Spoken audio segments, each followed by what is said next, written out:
Assalamualaikum warahmatullahi wabarakatuh. Perkenalkan, nama saya Alia Rahmawati dengan NIM 2302401408 kelas A1. Di sini saya akan mengerjakan tugas final mata kuliah Sistem Operasi dengan dosen pengajar Ibu Ayu Lestari, Eskom Mkom.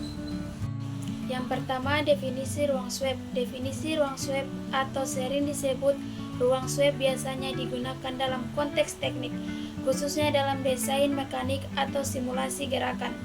Ruang swab merujuk pada ruangan yang dilalui atau ditempati oleh sebuah objek selama pergerakannya dalam lintasan tertentu.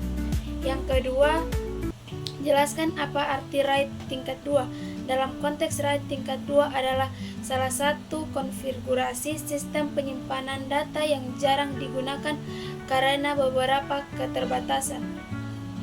Yang ketiga, jelaskan dan berikan contoh tentang ruangan alamat fisik dan logika. Ruang alamat fisik adalah kumpulan alamat memori yang tersedia di perangkat keras komputer, seperti modul RAM. Alat fisik ini merujuk langsung ke lokasi data dalam perangkat memori yang dapat diakses oleh CPU melalui bus memori. Contoh, jika CPU ingin membaca data dari RAM, ruangan alamat fisik menentukan lokasi pasti di memori. Misalnya, alamat 0 kali 1A, 2B, 3C, 4D dalam RAM. Ruang alamat logika adalah kumpulan alamat yang dihasilkan oleh program saat berjalan. Alamat ini bersifat virtual dan dihasilkan oleh CPU melalui proses pengamatan logis. Sistem operasi kemudian menerjemahkan alamat logika ini ke dalam alamat fisik menggunakan tabel seperti pektabel.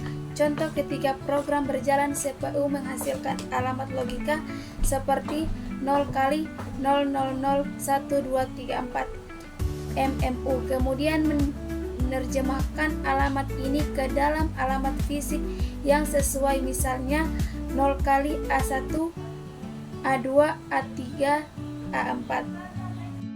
Yang keempat, jelaskan apa yang dimaksud dengan segmentasi.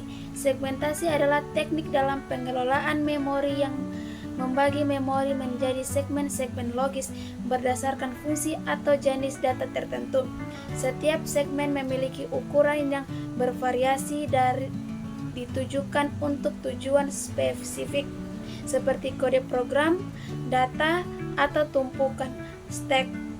Yang kelima, kerugian sistem file. Kerugian sistem file: 1. Duplikan data. Data yang sama tersimpan di beberapa file. Kedua, ketidakkonsistenan data. Data yang sama memiliki format yang berbeda-beda. Ketiga, kesulitan mengakses data.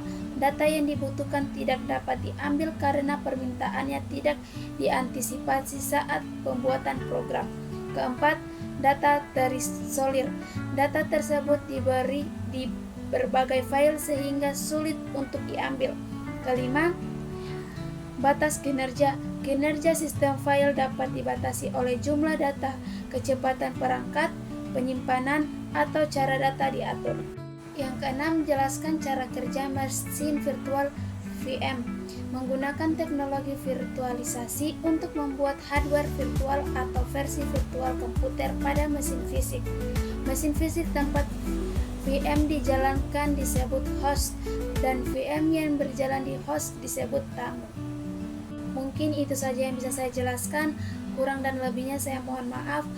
Wabillahi taufiq wal hidayah. Wassalamualaikum warahmatullahi wabarakatuh.